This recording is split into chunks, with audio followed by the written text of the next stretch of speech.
আসসালামু আলাইকুম সম্মানিত দর্শক শ্রোতা সবাই কেমন আছেন? আশা রাখি সবাই ভালো আছেন।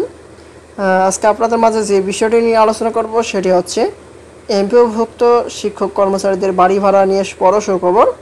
এখানে বাড়ি ভাড়া 20% বৃদ্ধি নিয়ে অনেক পত্রিকায় আলোচনা হচ্ছে। এ প্রসঙ্গে নিউজ 24 পত্রিকায় একটি রিপোর্ট প্রকাশিত হয়েছে। এখানে বাড়ি ভাড়া কত পার্সেন্ট কার্যকর হতে চলেছে বিস্তারিত কী বলা হয়েছে আপনাদের মাঝে জানিয়ে দেওয়ার চেষ্টা করব। আশা করি ভিডিওটি মনোযোগ সহকারে শেষ পর্যন্ত দেখার চেষ্টা করবেন। আর আমাদের এই চ্যানেলটিতে নতুন হয়ে থাকলে অবশ্যই চ্যানেলটি সাবস্ক্রাইব করে পাশে থাকা বেল আইকনটি অন করে রাখবেন। এখন থেকে বিস্তারিত কি বলা হয়েছে দেখতে পাচ্ছি। বলা হয়েছে বেসরকারি স্কুল কলেজ কর্মরত এমপিওভুক্ত শিক্ষক কর্মচারীদের শতাংশ হারে বাড়ি ভাড়া দিতে কত টাকা প্রয়োজন সেই তথ্য শিক্ষা মন্ত্রণালয়ে পাঠিয়েছে মাধ্যমিক উচ্চশিক্ষা অধিদপ্তর মাওসি। রোববার বেলা 11টায় এ তথ্য মন্ত্রণালয় মাধ্যমিক ও উচ্চশিক্ষা বিভাগে পাঠানো হয়েছে। শিক্ষা মন্ত্রণালয় এবং মাধ্যমিক উচ্চশিক্ষা অধিদপ্তর সূত্র গণমাধ্যমকে এ তথ্য নিশ্চিত করেছে।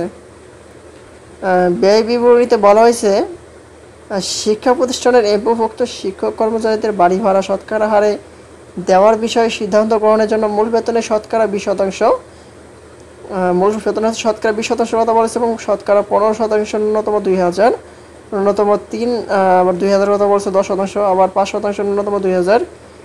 মানে এই হারে বাড়ি ভাড়ার মাসিক ও বাৎসরিক আর্থিক সংশ্লেষণের বিবরণী টেবিল আকারে উপস্থাপন করা হলো।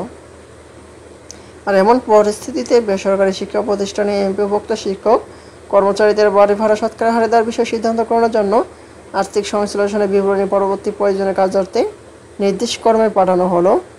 এর আগে গত 27 আগস্ট শিক্ষা মন্ত্রণালয় থেকে এমপিওভুক্ত শিক্ষক কর্মচারীদের শতকরা হারে বাড়ি ভাড়া দিতে আর্থিক ব্যয় বিবরণী পাঠানোর নির্দেশ দেওয়া হয়। সেই চিঠিতে বলা হয় বেসরকারি শিক্ষা প্রতিষ্ঠানের শিক্ষক কর্মচারীদের বাড়ি ভাড়া শতকরা হারে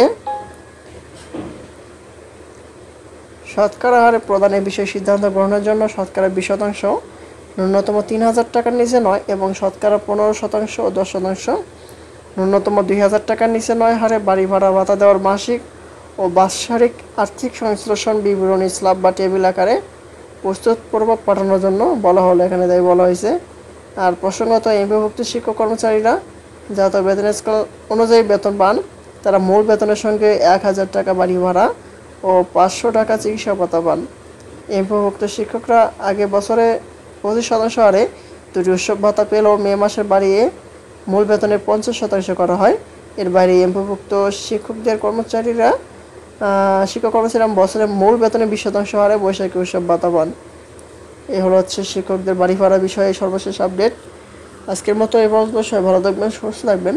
পরবর্তীতে নতুন কোনো আপডেট নোটিশ পাওয়া মাত্র আমাদের এই চ্যানেলটিতে পেতে অবশ্যই চ্যানেলটি সাবস্ক্রাইব করে রাখবেন। ধন্যবাদ সবাইকে। আসসালামু আলাইকুম।